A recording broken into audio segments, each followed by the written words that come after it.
जगातलं सगळ्यात जास्त प्यायला जाणारं पेय पदार्थ कोणता आहे माहित आहे? पाणी. आणि त्यानंतर नंबर लागतो तो म्हणजे चहाचा. असं म्हटलं जातं, चहाला वेळ नसते पण वेळेला चहा मात्र हवाच. चहा पिणाऱ्यांसाठी अगदी कोणतंही कारण पुरतं. बऱ्याच जणांना चहा प्यायल्याशिवाय सकाळ झालीच नाही असं वाटतं. अगदी खूप आनंद झाला तरीही चहा लागतो. खूप उदास वाटत असेल तरीही चहाच पिला जातो. भूक लागली आहे पण जेवण व्हायला थोडासा उशीर आहे तर चहा प्यायला जातो. आणि पोट अगदी तुडुंब भरलं आहे, जेवण खूप जास्त झालं आहे तरी देखील चहाच लागतो.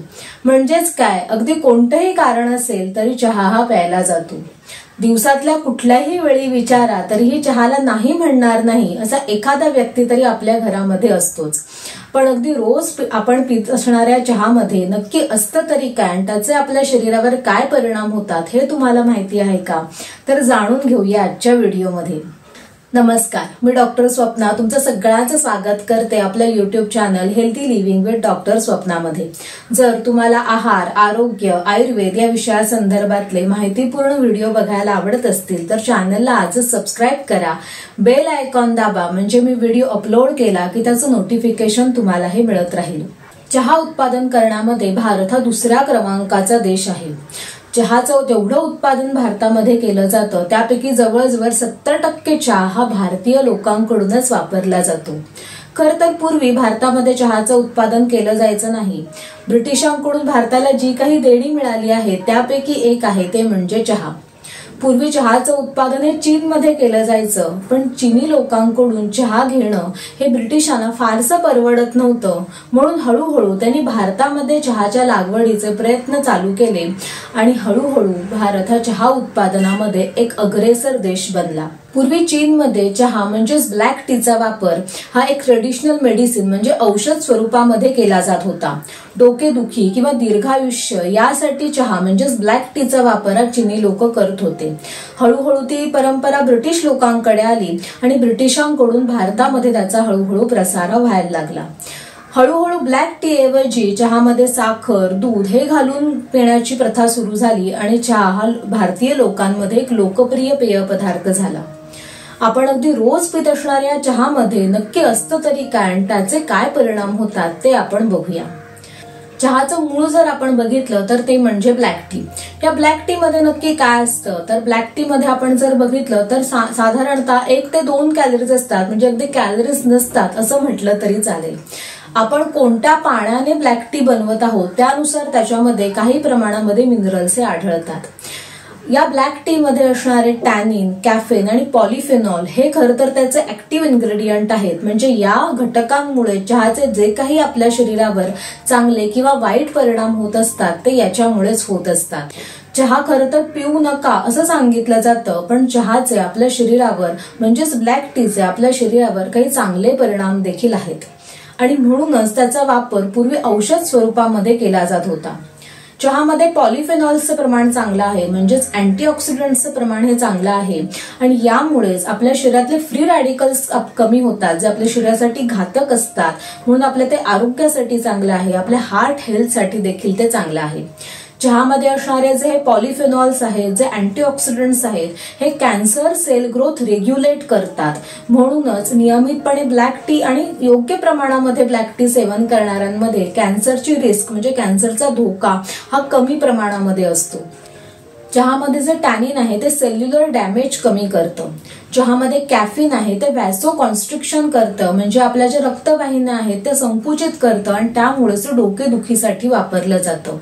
चहामध्ये असणारे जे कॅफेन आहे ते नर्व्ह स्टिम्युलंट आहे म्हणजेच आपल्या नर्वस सिस्टीमला ते ऍक्टिव्ह करतं, आपला मूड चांगला करतं, आपल्याला अलर्टनेस म्हणजे आपल्याला ऍक्टिव्ह बनवतं आणि म्हणूनच त्याचा वापर हा केला जातो.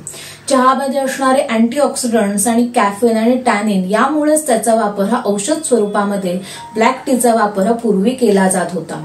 आता हे सगळं ऐकून चहाप्रेमींना नक्कीच आनंद झाला असेल पण चहाचे हे जे काही चांगले परिणाम आहेत ते अवलंबून आहेत तुम्ही चहा कशा पद्धतीने पित आहात. म्हणजे तुम्ही ब्लॅक टी पित आहात, तुम्ही साखर किंवा दूध घालून चहा पित आहात, तुम्ही दिवसातून किती प्रमाणामध्ये चहा पित आहात, किती वेळा पित आहात आणि कसा पित आहात यावर या चहाचे चांगले परिणाम किंवा वाईट परिणाम हे अवलंबून आहेत.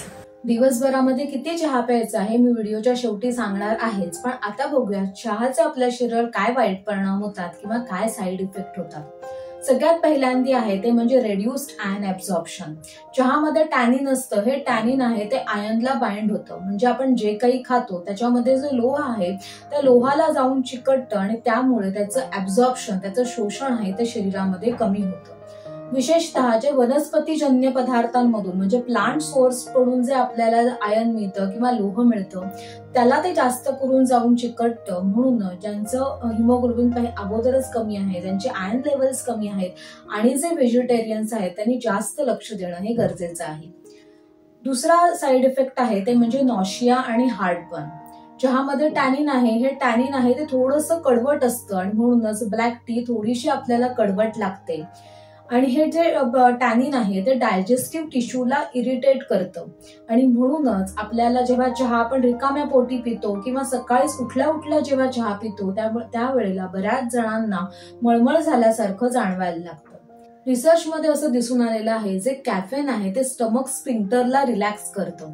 म्हणजेच काय तर आपली अन्ननलिका आहे आणि आमाशय आहे ते एकमेकांना जोडले गेलेले असतात, तर तो जो आमाशयाचा तोंडाचा भाग आहे तो रिलॅक्स करतं आणि त्यामुळे जे स्टमक ऍसिड आहे ते मागे अन्ननलिकेमध्ये येऊ शकतं आणि यामुळेच बऱ्याच जणांना, चहा पिणाऱ्या लोकांना हार्टबर्न म्हणजे छातीमध्ये जळजळ होणं ही कंप्लेंट आहे ती त्यामुळे होऊ शकते. तिसरा साईड इफेक्ट आहे तो म्हणजे हेडेक. बऱ्याच वेळेला डोकं दुखतंय म्हणून चहा हा घेतला जातो, पण चहा जेव्हा वारंवार घेतला जातो किंवा चहा पिण्याचं प्रमाण जास्त असतं त्यावेळेला मात्र डोकेदुखी ही तक्रार ही होऊ शकते. चौथा साईड इफेक्ट आहे तो म्हणजे पुअर स्लीप किंवा स्लीप प्रॉब्लेम्स. रिसर्चनुसार कॅफेन आहे ते मेलाटोनिन प्रोडक्शन आहे ते कमी करतं. आता हे मेलाटोनिन काय करतं तर मेलाटोनिन आपल्याला झोप येण्यासाठी मदत करतं, म्हणजेच ते स्लीप हार्मोन आहे. त्यामुळे जी लोक आहेत ती दुपारनंतर किंवा संध्याकाळच्या वेळेला किंवा रात्रीच्या वेळेला ज्यांना चहा पिण्याची सवय आहे किंवा दिवसभरामध्ये खूप जास्त प्रमाणामध्ये चहा पितात अशा लोकांना झोप न येण्याची तक्रार किंवा झोप उशिरा येण्याची तक्रार किंवा झोप शांत न लागण्याची तक्रार अशा लोकांमध्ये जास्त करून दिसून येते. पाचवा साईड इफेक्ट आहे ते म्हणजे डिपेंडन्स. कॅफेन हे हॅबिट फॉर्मिंग स्टिम्युलंट आहे. जेव्हा आपण चहा पितो तेव्हा त्याच्यातलं कॅफेन आहे ते ब्लड स्ट्रीम मध्ये मिसळतं, म्हणजे रक्तामध्ये जातं आणि ते सीएनएस म्हणजे सेंट्रल नर्वस सिस्टीमला स्टिम्युलेट करतं. ते ब्रेन, नर्व्ह, स्पायनल कॉर्डला स्टिम्युलेट करतं आणि 10 ते 15 मिनिटांमध्येच आपल्याला अलर्ट वाटायला लागतं, ऍक्टिव्ह वाटायला लागतं, आपला मूड एकदम फ्रेश होऊन जातो. काही काळानंतर त्याचा पीक हा वाढतो आणि हे जवळजवळ ते 6 ते 7 तासापर्यंत आपल्या शरीरामध्ये राहू शकतं. म्हणूनच त्याचा डिपेंडन्स डेव्हलप होतो, म्हणजे आपल्याला सारखा सारखा चहा प्यावासा वाटतो आणि या कारणामुळे ज्यांना सारखा सारखा चहा प्यायची सवय आहे किंवा खूप जास्त प्रमाणामध्ये चहा प्यायची सवय आहे त्यांना चहा बंद करणं किंवा सोडणं हे अवघड जातं. चहाचे म्हणजे ब्लॅक टीचे हे जे काही साईड इफेक्ट्स आहेत ते जास्त करून त्याच्यामधल्या टॅनिन आणि कॅफेनमुळे होतात. पण जर तुम्ही दुधाचा किंवा साखर घालून चहा जर पित असाल तर त्याचे अन्य काही साईड इफेक्ट्स असू शकतात. ब्लॅक टी म्हणजे चहाच्या कॅलरीज हे अगदी शून्य असल्यासारख्याच आहेत, परंतु दूध आणि साखर असलेल्या चहाच्या कॅलरीज या 80 ते 120 यामध्ये कुठेही असू शकतात. याचं कारण आहे तुम्ही कुठलं दूध वापरलं आहे, तुम्ही साय घातली आहे की नाही, तुम्ही किती प्रमाणामध्ये साखर घातलेली आहे यावरून त्याच्या कॅलरीज या ठरतात.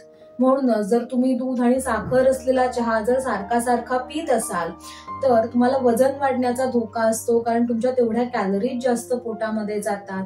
बरोबरीनेच त्यामध्ये असलेल्या दुधामुळे त्यातलं फॅट कंटेंट म्हणजे चरबीचं प्रमाण वाढतं, त्यामुळे तो देखील एक धोका राहतो. आणि बरोबरीने तुम्ही सतत चहा जर पित असाल तर इन्सुलिन लेवल्स आहेत त्या डिस्टर्ब होतात, त्यामुळे इन्सुलिन रिलेटेड जे काही परिणाम आहेत ते देखील तुम्हाला होऊ शकतात. आता हे जे साईड इफेक्ट आहेत ते नको हवे असतील तर दिवसभरामध्ये किती चहा प्यायला पाहिजे, तर रिसर्चनुसार साधारणतः 200 मिलीग्रॅम पेक्षा कमी कॅफेन जर आपण दिवसभरामध्ये घेत असू तर आपल्याला त्याचा त्रास होत नाही. चहामध्ये साधारणतः 11 ते 61 मिलीग्राम या मात्रेमध्ये कॅफेन असतात. हे 11 ते 61 असं का म्हटलेलं आहे, हे अवलंबून आहे तुम्ही चहा उकळून पित आहात, तुम्ही टी बॅगचा वापर करत आहात, तुम्ही किती प्रमाणामध्ये चहापत्ती त्याच्यामध्ये वापरत आहात यावर त्याच्यातल्या कॅफेनचं प्रमाण हे अवलंबून असतं. तरी देखील तुम्ही दिवसभरामध्ये 2 ते 3 कप चहा हा पिऊ शकता. पण आता हे प्रमाण व्यक्तिपरत्व वेगवेगळं असू शकतं. त्याचं कारण आहे, काही व्यक्तींना अगदी 4-5 कप चहा पिऊन देखील कुठलाही त्रास होत नाही, तर काही जणांना अगदी 1 ते 2 कप पिऊन देखील त्यांना ऍसिडिटी होणे, मळमळ होणे या तक्रारी जाणवतात. याचं कारण आहे की प्रत्येकाचे शरीर हे कॅफेनला किती सेन्सिटिव्ह आहे किंवा टॅनिनला किती सेन्सिटिव्ह आहे त्यावर हे प्रमाण हे अवलंबून आहे. चहा हा विषय आपल्या खूप जवळचा आहे आणि अगदी रोजचा आहे आणि तेवढाच मोठा देखील आहे. म्हणूनच पुढच्या व्हिडिओमध्ये मी तुम्हाला सांगणार आहे की तुम्हाला देखील चहा प्यायची बंद करायची असेल किंवा चहामुळे तुम्हाला ऍसिडिटी होत असेल, काही त्रास होत असतील, तर तुम्ही कुठल्या टिप्स वापरू शकता की ज्यामुळे तुम्हाला चहा पिऊन देखील त्रास होणार नाही. तसंच तुम्हाला चहा बंद करायची असेल तर तुम्ही काय करू शकता हे देखील मी तुम्हाला पुढच्या व्हिडिओमध्ये सांगणार आहे. पण त्यासाठी तुम्ही आजच सबस्क्राईब करा, बेल आयकॉन दाबा, म्हणजे मी व्हिडिओ अपलोड केला की तुम्हाला त्याचं नोटिफिकेशन मिळेल. तुम्हाला आजच्या व्हिडिओमधून काही चांगली माहिती मिळाली असेल अशी मी आशा करते. तुम्हाला आजचा व्हिडिओ आवडला असेल किंवा गरजेचा वाटला असेल तर तुम्ही तुमच्या चहाप्रेमी मित्रमैत्रिणींना, नातेवाईकांना हा नक्की पाठवा. तुम्हाला काही शंका असतील तर मला कमेंट बॉक्समध्ये विचारा आणि तोपर्यंत हेल्दी राहा आणि हॅप्पी राहा. नमस्कार.